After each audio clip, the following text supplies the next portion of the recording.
என் மனசுல உள்ள பாரமே குறைஞ்சிருச்சு. நடுவர் ஐயா அவர்களுக்கு நான் நன்றி தெரிவிக்க வேண்டும். ஏனென்றால் நான் உட்கார்ந்து பேசுவதற்கு நீங்கள் அனுமதி கொடுக்க வேண்டும் என்று கேட்டவுடன் விடுதி அறையிலே என்னிடத்தில் அவர்கள் சொன்னார்கள், உங்களுக்கு முதலமைச்சராக ஆவதற்கு வாய்ப்பு இருக்கிறது என்று சொன்னார்கள். அவ்வளவு பெரிய வாய்ப்பை எனக்கு சிந்தனையில் ஏற்படுத்தி இருக்கக்கூடிய, நான் முதலமைச்சராக வேண்டும் என்கிற ஆசை நடுவர் ஐயா அவர்களுக்கு இருக்கிறது என்கிற காரணத்தினாலே தான் சொல்லுகிறேன், நாட்டில் சமூக அக்கறை குறைந்துள்ளது.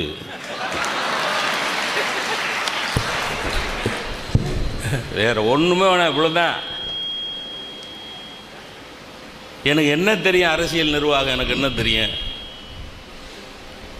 இல்லை ஒரு ஓட்டுக்கு 3000 4000 கொடுக்கறதுக்கு தான் எனக்கு வசதி இருக்கா? அப்புறம் நான் போய் முதலமைச்சர் ஆகணும் அப்படின்னா சரி, ஆசை நன்று. அப்புறம் இங்கே ஒரு இது பார்த்தோம், ஐயா ஒரு டைலமாவில் இருந்தார். நீ ஆரம்பிக்கிறியா, நீ ஆரம்பிக்கிறியா, நீ ஆரம்பிக்கிறியா? யாரோ ஒரு ஆள் ஆரம்பிச்சு தானே ஆகணும்.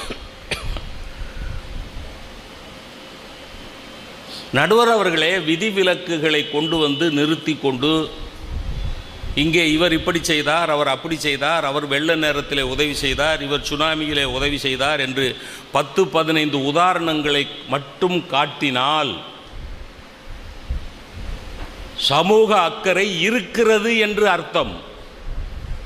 கேள்வி சமூக அக்கறை இருக்கிறதா இல்லையா என்பது அல்ல, சமூக அக்கறை வளர்ந்துள்ளதா குறைந்துள்ளதா என்பது கேள்வி. 1947க்கு முன்னால், இல்லை 100 ஆண்டுகளுக்கு முன்னால் இருந்த சமூக அக்கறையை விட 1% இன்றைக்கு சமூக அக்கறை வளர்ந்துள்ளது என்று நிரூபிக்க வேண்டிய கட்டாயம் கடப்பாடு அந்த கட்சிக்கு உண்டு. ஏன்னா வானொலியில் சுந்தர ஆவுடையப்பன் பேசினா எதிரில் எவனும் கேள்வி கேட்க மாட்டான், குரல் மட்டும்தான் கேட்கும். எவனோ ஒருத்தன் பேசிட்டு கூட இதுவரை உங்களோடு கலந்துரையாடியது சுந்தர ஆவுடையப்பன்னாலும் ஏற்றுக்கிடுவான். இங்கே அப்படி கிடையாது. நடுரையா அவர்கள் முன்னுரையிலே பெரும்பாலும் தீர்ப்பு சொல்லிவிட்டார்கள், பெரும்பாலும் முற்று பெற்று விட்டது. அவர் என்ன சொன்னார்? விமானத்தை ஓட்டுனது எது? குரங்கு. அவர் சொன்னதே போதும், எனக்கு வேற ஒன்றும் வேணாம். விமானத்தை ஓட்டுனது குரங்கு. விமானம்ங்கிறது இங்கே நம்ம சமுதாயம். குரங்கு விமானம் ஓட்டினால் அந்த விமானம் எப்படி விபத்துக்குள்ளாகுமோ அதுபோல் குரங்குகளால் நடத்தப்பட்டு கொண்டிருக்கக்கூடிய இந்த சமுதாயம் அடிக்கடி விபத்துக்குள்ளாகி கொண்டிருக்கிறது என்பதனால் சமூக அக்கறை குறைந்துள்ளது என்பதுதான் அர்த்தம். குரங்கு கொண்டாந்து உதாரணமாக நிறுத்தி குரங்கு டேக் ஆஃப். ஐயா, குரங்குங்களுக்கு சமூக அக்கறை ஜாஸ்தி சார். ஆமாம், உண்மை உண்மை. என்ன அழகா குத்தாலத்தில் பேன் பார்க்கும் தெரியுமா? ஏன்னா நான் குத்தாலம் பக்கத்தில் தென்காசியில் குடியிருக்கிறேன். ஒன்றுக்கு ஒன்று பின்னாடி பின்னாடி உட்காந்து அந்த பக்கத்தில் இருக்க சகோதரிக்கிட்ட கேட்குறேன், உங்கள் அக்கா தங்கச்சிக்கு நீங்கள் அப்படி பேன் பார்த்துருப்பீங்களா? அவ்வளோ அழகாக பார்க்க. அப்புறம் மனுஷன் எப்படி இருக்கான்னு சொன்னீங்கய்யா? டேக் ஆஃப் ஆக வேண்டியவன் ரன்வேலே ஓடிக்கிட்டு இருக்கிறான். நீங்கள் சொன்னது தான். டேக் ஆஃப் ஆகாமலே எல்லா பயிலும் இருக்கான். அப்படின்னா அதனுடைய உள்ள அர்த்தம் என்ன, இம்ப்ளிகேஷன் என்ன?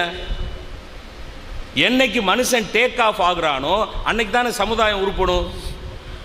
டேக் ஆஃப் ஆகாமல் ரன்வேலே ஓடிக்கிட்டு இருக்கிற ஒரு விமானம் எப்படி டேக் ஆஃப் உயரத்தை போய் தொடும்? இன்னைக்கு இருக்கக்கூடிய மனிதர்கள் எல்லாம் நடுவர் அவர்களே பிளெயினாக இருக்க வேண்டிய மனிதர்கள் ஓட்டை பஸ்ஸுகளாக இருக்கிறார்கள். இதெல்லாமே நடுவர் சொன்னது தான், நான் சொன்னதில்லை. தீர்ப்பு அதெல்லாம். ஒரு புது கவிஞன் சொன்னா, ஒரு சக்கரம் ஒரு முறை சுழன்றாலே களிமண் பாண்டமாகி விடுகிறது. இந்த பூமி எத்தனை முறை சுழன்று விட்டது, மனிதன் ஏன் களிமண்ணாகவே இருக்கிறான்? களிமண்ணா இருக்கிற பயல் உள்ளால எப்படி சமூகம் உருப்படும்? இது சொல்கிறதுக்கு உருப்பட்டுருக்கு, வளர்ந்துருக்கு, முட்டுது, வளர்ந்து அப்படின்னு சொல்கிறதுக்கு ஒரு 3 பேர் இருக்குதுன்னு சொல்லுங்க. எனக்கு இப்போ தெரியும் சத்தியமா. அங்கே பார்த்தியா, இங்கே பார்த்தியா, அதை பார்த்தியா, சிகேகே அறக்கட்டளை பார்த்தியா, எவ்வளவு சமுதாய சேவை செய்து கொண்டிருக்கிறார்கள். கேகேபி ஐயாவை பார்த்தியா, அவர் இந்து கல்வி நிறுவனத்தை வைத்து எப்படி சமுதாயத்துக்கு இந்த சோழி இங்கே பார்க்கக்கூடாது. வளர்ந்துருக்கிறதுன்னு சப்ஸ்டான்ஷியேட் பண்ணணும். 1 பாயிண்ட் 2 பாயிண்ட், ஒரு பெக்காவது அதிகமாக இருக்கணும். ஆஸ்பத்திரியிலேருந்து தானே வரீங்க?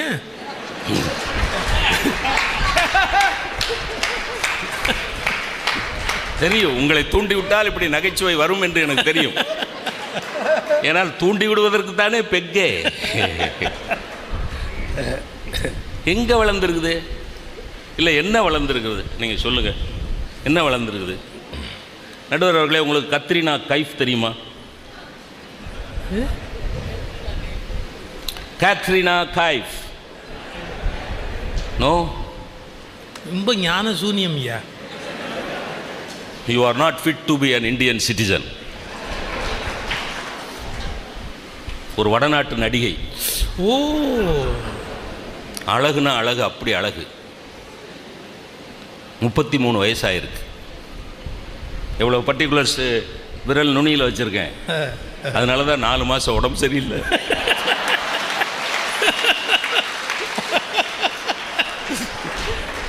ஏக்கமையா, அவ்வளவு அழகு. 33 வயசு. அந்த கத்ரினா கைஃபும் ஒரு 10 வயசு குழந்தையும் பெண் குழந்தையும் நடிச்சு ஒரு திரைப்படம் வெளிவந்திருக்கு வடநாட்டில். அந்த படத்தை பார்த்துட்டு எல்லாம் பாராட்டியிருக்கான். அந்த படம் வெளிவந்த பிறகு அந்த அம்மாவுக்கு அந்த அழகு தேவதைக்கு பர்த்டே, பிறந்த நாள் வந்திருக்கு. இந்த ரசிகர்கள் கொண்டாடி இருக்கான். அவ கூட நடித்த அந்த குழந்தை நட்சத்திரம் என்ன பண்ணியிருக்கு, ஹாப்பி பர்த்டே ஆண்டி. சுமதி அம்மா இதை குறிச்சுக்கணும். Happy birthday aunty, many more returns of the day அப்படின்னு எஸ்எம்எஸ் பண்ணிருச்சு. ரசிகர்கள் கொந்தளிச்சிட்டாயா. அந்த குழந்தை வீட்டுக்கு முன்னாடி போராட்டம் யா. நியூஸில், பாலிமர் நியூஸில் சொல்கிறாயா. நான் நேற்று தான் பார்த்தேன். அந்த குழந்தை அவன் சொல்கிறாங்களாம், ரசிகர்கள் சமுதாய அக்கறை வளர்ந்து ரசிகர்கள் சொல்கிறானா, எங்கள் கத்ரினா கைஃப், எங்கள் கனவு தேவதை முகத்தை பாருங்க, குழந்தை மாதிரி இருக்கு. அந்த குழந்தை மாதிரி இருக்கக்கூடிய அந்த கத்ரினா கைஃபை பார்த்து ஆண்டின்னு சொல்லிட்டாளே இந்த குழந்தை. பரதேசினாவது சொல்லியிருக்கலாமே ஆண்டின்னு சொன்னதுக்கு.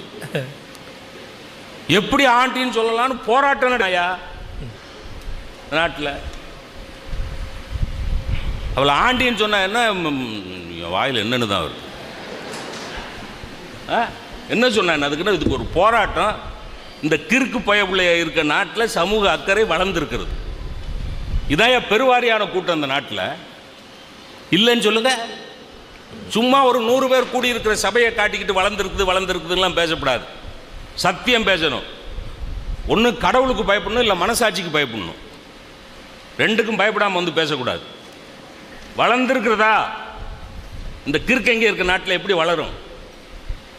ஒரு தெருவில்ங்க நடுவர்களே, ஒரு தெருவில் நடுவில் சாக்கடை போய்கிட்டு இருக்கு.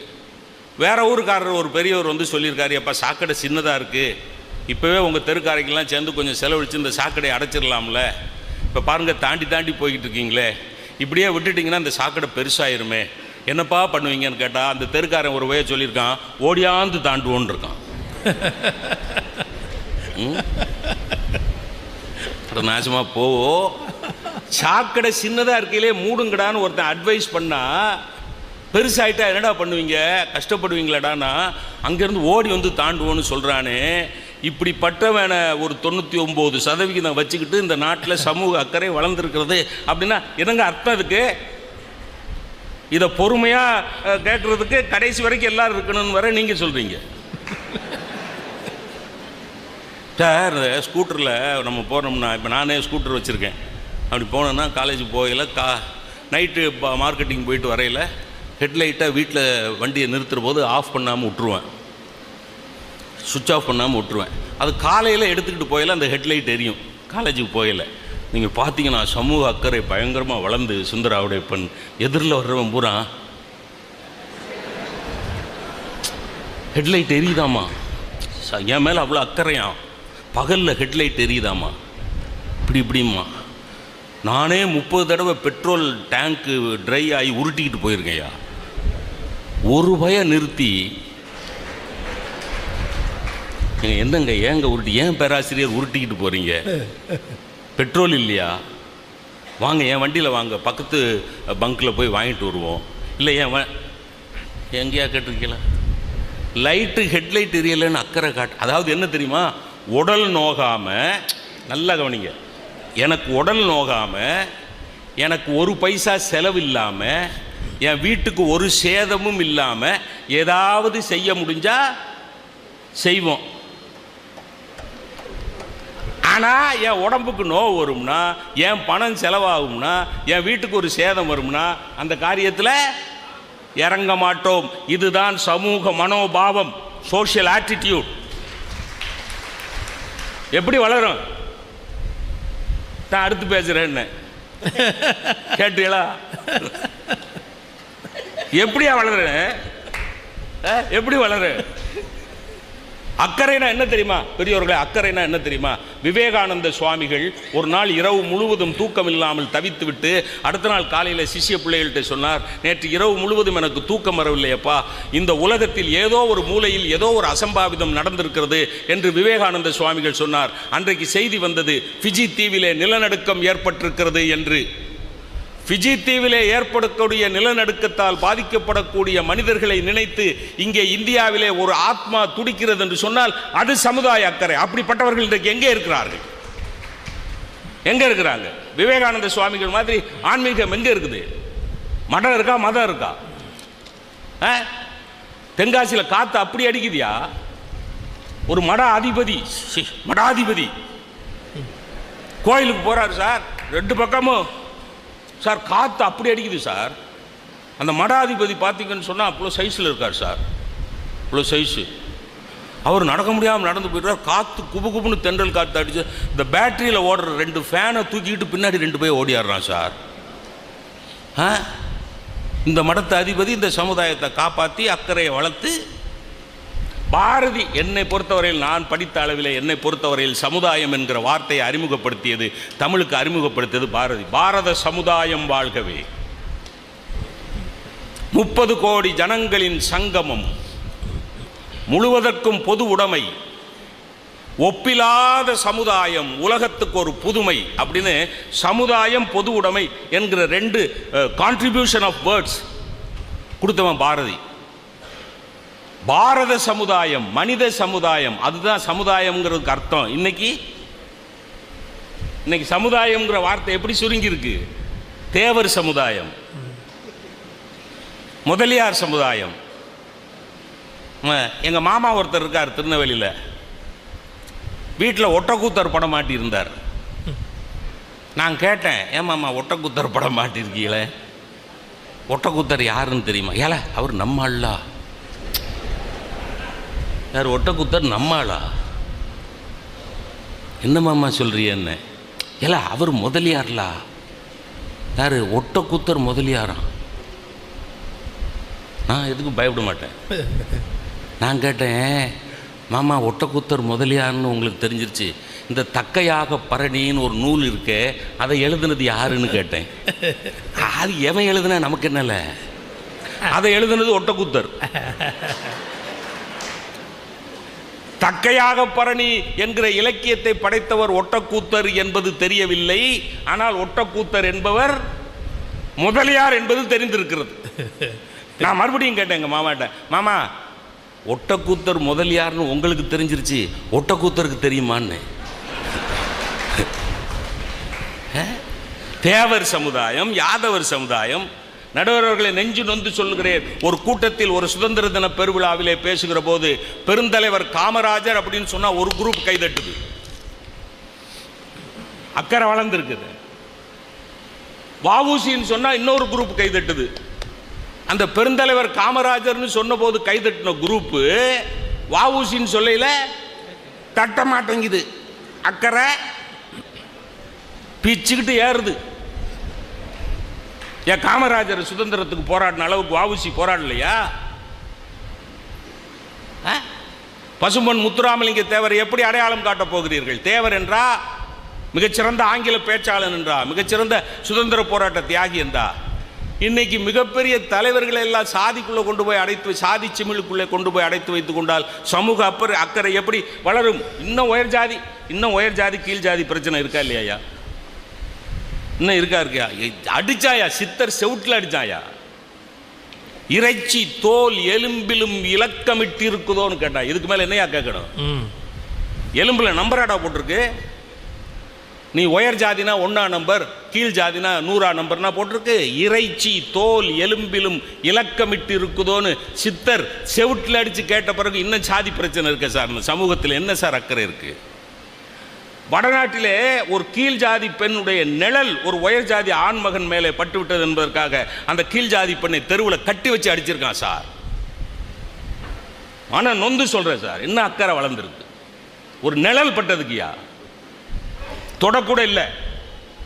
இப்போ இந்த மோகன சுந்தரத்தை நான் தொட்டுட்டேன்னா அவர் என்னை அடிச்சா பரவாயில்ல, ஏன்னா அவர் உயர் ஜாதி, நான் கீழ் ஜாதி. அவரும் முதலியார் தான், 2 பேரும் முதலியார் தான், அது வேற விஷயம்.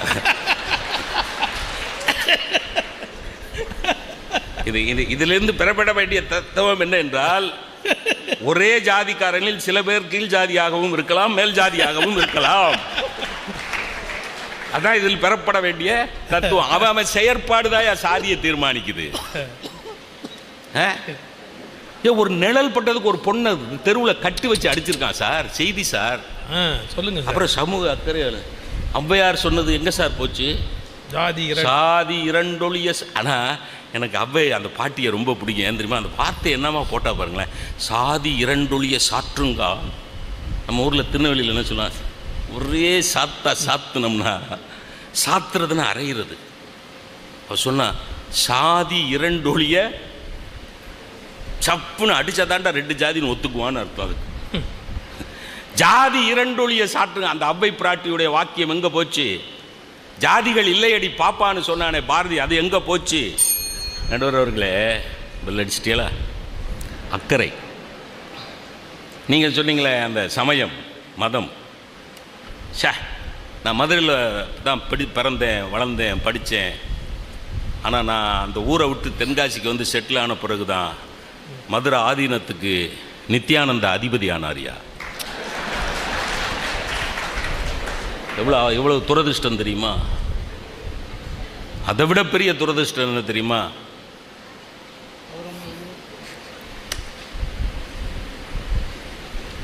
மனசு சங்கடமா இருக்கியா?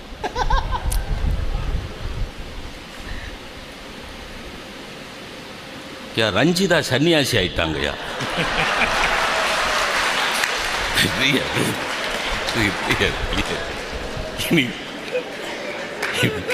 நான் எப்படியா இனி உயிர் வாழ்றது?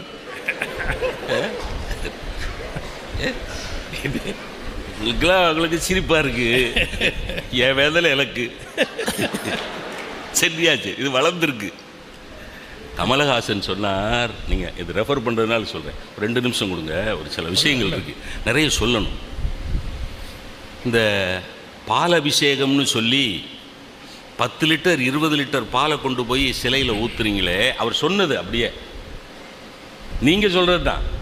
அவர் சொன்னார், ஒரு 10 லிட்டர் பாலை சிலையில் கற்சிலையில் ஊற்றுறதுக்கு பதிலாக ஒரு 1 லிட்டரை ஊற்றிட்டு மிச்சம் 9 லிட்டரை ஏழை குழந்தைகளுக்கு கொடுக்கலாம்லன்னார். இது தப்பாயா? இது தப்பா? அவர் வீட்டுக்கு முன்னாடி போராட்டம், அவர் வீட்டுக்கு முன்னாடி போராட்டம்யா, போலீஸ் வந்து கண்ட்ரோல் பண்ணோம். சார் கமல் என்ன சார் சொன்னார்? நம்ம இந்து மதத்தில் திருமந்திரம்ங்கிற நூலில் திருமூலர் சொன்னது தானே சார் சொன்னார். படமாட கோயில் பகவர் கொன்றியின் நடமாடு கோயில் நம்பர்க்கங்க ஆகா நடமாடும் கோயில் ஆகிய மனிதனுக்கு நீ கொடுத்தா அது படமாக இருக்கக்கூடிய பகவானுக்கு போய் சேரும்னு திருமூலர் சொன்னதை தானே அவர் ராட்டிஃபை பண்ணார். Kamal ratified only Thirumoolar. கமலுக்கு எதிராக போராட்டம் நடத்துகிறாய் என்றால் நீ திருமூலருக்கு எதிராக போராட்டம் நடத்துகிறாய் என்று பொருள். இவனுக்கு கமலைத்தான் தெரியுமே ஒழிய திருமூலரை தெரியாதியா? எப்படி எப்படி சமுதாயம் வளரும், எப்படி அக்கறை வளரும் யோசிச்சு பாருங்க சார். இப்படி கேட்டு நான் நிறைவு பண்ணுறேன் சார். பணம் பெருக்கிறதுல காட்டுற அக்கறை, சொந்தமாக வீடு காட்டுறதுல காட்டுற அக்கறை, கார் வாங்குறதுல காட்டுற அக்கறை, பிள்ளைக்கு நல்ல ஸ்கூலில் ஒரு அட்மிஷன் வாங்கணும்னு ராத்திரியை போய் துண்டு போட்டு இடம் பிடிக்கிறதுல காட்டுற அக்கறையில் ஒரு 2% இந்த சமுதாயம் நல்லா இருக்கணும்னு அக்கறை காட்டக்கூடிய மனிதர்கள் எத்தனை பேர் என்று ஒன்று கொண்டு வந்து வரிசையில் நிறுத்துங்க, நான் ஏற்றுக்கிறேன். பணம் தான் சார் இன்னைக்கு எல்லாமே. அரசியல் சார், நம் சொல்கிறதுக்காக வருத்தப்படுறேன் சார். வாக்குச்சீட்டுக்கு பணம் கொடுப்பதும் வாக்குச்சீட்டுக்கு பணம் வாங்குவதும் பெத்த மகளை வித்து சம்பாதிச்சு சாப்பிட்றதுக்கு சமசாரம். இது ஒரு நாடு, இதில் சமுதாய அக்கறை வளர்ந்துருக்கு. தேர்தலுங்கிறது ஜனநாயக தெருக்கூத்தையா என்ன நடந்துகிட்டு இருக்கு இந்த நாட்டில். குற்றவாளிகள் அரசியலுக்குள்ள வரக்கூடாது, criminalisation of politics should be அவாய்டட்னு சொன்னா எல்லா கட்சிக்காரனும் எதுக்குறாயா? ஏன்னா எல்லா கட்சியிலையும் குற்றவாளி இருக்கான். எம்எல்ஏல பாதி பேர் குற்றவாளியா இருக்கான். கல்விக்கூடம் எப்படி போச்சு சார்? சமுதாய அக்கறையை வளர்க்க வேண்டிய கல்விக்கூடம் எங்க எப்படி போச்சு சார்? நெல்லை ஜெயந்தாங்கிற கவிஞன் தான் எழுதினான். கொள்ளை அப்படின்னு தலைப்பு போட்டான், ராபரி அப்படின்னு தலைப்பு போட்டான், கொள்ளைன்னு போட்டான். கீழே 2 வரி எழுதினான், வீடுகளை மூடுகிற போதும் பள்ளிகளை திறக்கிற போதும்னு எழுதினான். என்ன அர்த்தம்? வீட்டை மூடினாலும் கொள்ளை அடிக்குது. நீங்க சொன்னீங்களே பூட்டு பெருசா, அதான். கல்வி எப்படி போச்சு, மருத்துவம் எப்படி போச்சு, அதெல்லாம் சமுதாய அக்கறையோடு செயல்பட வேண்டிய துறை அல்லவா? மருத்துவம் எப்படி போச்சு? இன்னைக்கு சொல்கிறேன், CKK அறக்கட்டளையில் வச்சு சொல்கிறேன். யாராவது ஒரு கார்டியாலஜிஸ்ட்ட போய் அந்த கார்டியாலஜிஸ்ட் உங்களுக்கு 3 இடத்துல பிளாக் இருக்குன்னு சொன்னார்னா அதுக்கு அர்த்தம் ஏதோ ஒரு பிளாக்ல அவர் வீடு வாங்க போறாருன்னு அர்த்தம்.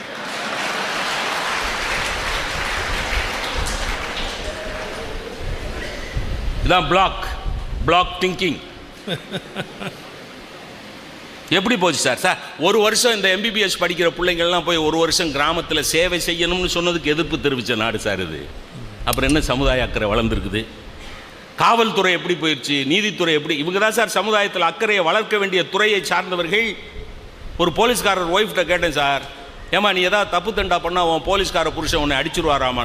அதே அண்ணாச்சி கேட்குறிய, என் தப்பு பண்ணுன்னா அவர் ஏண்டி போலீஸ்காரன் பொண்டாட்டியாக இருந்துக்கிட்டு நீ தப்பு பண்ணுறன்னு வலது கையை தூக்கிட்டு அடிக்க ஓடி ஆறுவார், நான் இடது கையில் 50 ரூபா கொடுப்பேன், அவர் வாட்டில் போயிடுவார் அப்படின்னு. அக்கறை வளர்ந்து போய் முட்டி. சினிமா எப்படி இருக்குது, டிவி எப்படி இருக்குது, பத்திரிக்கை எப்படி இருக்குது? இப்போ சினிமாவில் ஒரு ட்ரெண்ட் வச்சுருக்கான் சார், குத்துப்பாட்டுன்னு ஒன்று போட்டு இந்த பக்கமும் கதாநாயகனுக்கு இந்த பக்கமும் 45 வயசு உள்ள அக்கா 2 ஆடுது சார். அதுக்கு பேர் குத்துப்பாட்டு இருக்கிறா. லுங்கியை வாயில் கட்டிக்கிட்டு ஒரு படத்தில் ஆடினாங்கன்னா எல்லா படத்துலையும் லுங்கியை வாயில் கவ்விக்கிட்டு ஆடுறாங்க. சமுதாய அக்கறை வளர்ந்து டிவியில் விளம்பரம் பார்த்தீங்கன்னா ஒரு சகதியில் போய் ஒரு லாரி சிக்கிக்கிடுச்சு சார், 10-50 ஆம்பளையை இழுக்கிறாங்க சார், வரமாட்டேங்குது. ஒரு பொம்பளை புள்ள அங்கேருந்து வருது, முடியை கட்டி இழுத்துருது சார். ஒரு விளம்பரம் போடுறான் சார். அக்கறை வளர்ந்து தாறுமாறாக வளர்ந்து முடியை கட்டி, அது ஒரு பழமொழி உண்டு, அது சொல்லக்கூடாது. முடியை கட்டி அதை என் வீட்டுக்காரி என் ஒய்ஃபு அந்த கார்னியர் ஷாம்பு விளம்பரம் பார்த்ததுலேருந்து எனக்கு அந்த ஷாம்பு வாங்கி கொடுங்க, எனக்கு அந்த ஷாம்பு வாங்கி கொடுங்க. நான் சொல்லிட்டேன், ஏன் இன்னைக்கு வரைக்கும் வாங்கி கொடுக்கலையா? ஏன் தெரியுமா? ஷாம்பு வாங்கி கொடுக்கறதுக்கு துட்டு இருக்கு. அடுத்து லாரி கேட்பாள, லாரிக்கு நான் எங்கே போவேன்? விளம்பரம் எப்படி இருக்குது, தொடர் எப்படி இருக்குது? ஒரு தொடரில் என்ன பண்ணுவான் தெரியுமா நடுவர் அவர்களே? இந்த கணவனா கேரக்டர் பண்ணிக்கிட்டு கூட மாற்றிடுவாங்க. இன்னையிலிருந்து இவருக்கு பதிலாக இவர்னு வேற ஒரு நடிகரை போட்டுருவாங்க. அவன் செஞ்சுக்கிட்டு இருந்த ரோலு ஹஸ்பண்ட் ரோலு. எங்கள் அத்தை ஒருத்தி இருக்கா, என்னை விட 15 வயசு மூத்தவோ. அவள் ஒரு தொடர் பாப்பா. இப்போ நான் 4 மாதமாக ஆஸ்பத்திரியில் கிடந்த மாதிரி அவள் ஒரு 4 மாதமாக ஆஸ்பத்திரியில் கிடந்தா. 4 மாதம் கழித்து தலைக்கு தண்ணி ஊற்றிட்டு வந்தோடனே அந்த தொடர் முன்னாடி இருக்கும். அதுதான் நடக்க தொடர் பார்த்தா அந்த கதாநாயகி பக்கத்தில் நின்று ஒருத்தன் அவள் புருஷன் பேசிக்கிட்டு இருக்கான். நான் 4 மாதத்துக்கு முன்னாடி வேற புருஷன், வேற ஒரு பையன். எங்கள் அத்தை கேட்குறா, ஏ ராமச்சந்திரா, இது யார் அவ்வளோ தோளை தொட்டு பேசுகிறான்? அவள் புருஷன்ட்ட. நான் காய்ச்சலாக படுக்கிறதுக்கு முன்னாடி இவன் இல்லையே புருஷன். நான் சொன்னேன், இப்போ 4 மாதமாக இவன் தான் புருஷன், மாற்றிட்டாங்க. இது தொடர். சமுதாய அக்கறையை வளர்க்க வேண்டிய எல்லா துறைகளும் நாசமாக போயிருச்சே, அப்புறம் எப்படி வளர்ந்துருக்கும்? மரத்தை வெட்டக்கூடாதுங்கிறதுக்கு தான் சார் வேப்ப மரத்துக்கடியில் அம்மன் சிலையை வச்சான். மரத்தை வெட்டக்கூடாதுக்குன்னு தான் ஆலமரத்துக்கடியில் சூலத்தை வச்சான். மரத்தை வெட்டக்கூடாதுங்கிறதுக்காக தான் அரச மரத்துக்கடியில் பிள்ளையாரை வச்சான். சாமி பயத்திலேயாவது மரத்தை வெட்டாமல் இருப்பான். சாமியை தூக்கி தூர போட்டுட்டு மரத்தை வெட்டுறானே. மணல் கொள்ளை அடிக்கிறானே, தாது மணல் கொள்ளை, கிரானைட் ஊழல், சகாயம் சுடுகாட்டில் கிடந்தார். என்ன ஆச்சு அந்த அறிக்கை? பதில் சொல்லுங்க சார் கேள்விக்கு. சுடுகாட்டில் கிடந்து அத்தனை மாசமா உழைச்சி சகாயம் அறிக்கை கொடுத்தாரு. அந்த அறிக்கை என்ன சார் ஆச்சு? என்ன சார் ஆக்ஷன் எடுத்திருக்கிறீங்க? வெறும் பரபரப்பு. பாரதிதாசன் சொன்னதை சொல்லி முடிக்கிறேன். தன் வீடு, தன் பெண்டு, தன் பிள்ளை, தன் சம்பாத்தியம், இதுதான் இன்றைய சமுதாயம். என் வீடு, நான் நல்லா இருந்தால் போதும். அப்படிப்பட்டவங்க இருக்கிறவங்க கடுகு உள்ளம்னார். கடுகு உள்ளம் உள்ளவர்கள் தான் இன்னைக்கு இருக்கிறார்கள். 30 தெருவில் விளக்கு எரிஞ்சுக்கிட்டு இருந்தது ஒரு காலத்தில். அது 20 தெருவாக மாறிச்சு. இன்றைக்கி 5 தெருவில் கூட விளக்கு இல்லை. நாங்கள் வேண்டதெல்லாம் 30 தெருவுலையும் விளக்கு வந்தால் தான் வளர்ந்துருக்குன்னு ஒத்துக்க முடியும். 5 தெருவில் மினுக்கு மினுக்குன்னு எரியிற விளக்கு காமிச்சு பரவாயில்லையே விளக்கு எரியுதேன்னு சொன்னால் நாங்கள் விதிவிலக்குகளை ஏற்றுக்கொண்டு வளர்ந்துள்ளது என்கிற முடிவுக்கு வருவதற்கு தயாராக இல்லை. இருக்கிறது என்று சொல்லுங்கள். அங்கொன்றும் இங்கொன்றுமாக வெள்ளம் நடந்தபோது இவன் அப்படி செஞ்சான், இவன் அப்படி செஞ்சான், இவன் அப்படி செஞ்சான். 1-2 எக்ஸாம்பிள்ஸ், எக்ஸெப்ஷன்ஸ், விதிவிலக்குகளைத்தான் உங்களால் காட்ட முடியும். ஆனால் சத்தியமாக, சாமி சத்தியமாக சொல்லுகிறேன், என் குலதெய்வம் அங்காள பரமேஸ்வரி சாமி சத்தியமாக சொல்லுகிறேன், இந்த சமுதாயத்தில் அக்கறை வளரவில்லை. என் வீடு, என் பணம், என் சம்பாத்தியம், என் புள்ள, எனக்கு பட்டிமன்றத்தில் கிடைக்கிற வாய்ப்பு, இதுதான் என் அக்கறையே ஒழிய சமுதாயத்தின் மேல் எவனுக்கும் அக்கறை இல்லை என்பதுதான் சத்தியம் என்று கூறி வாய்ப்புக்கு நன்றி பாராட்டி விடைபெறுகிறேன். நன்றி, வணக்கம்.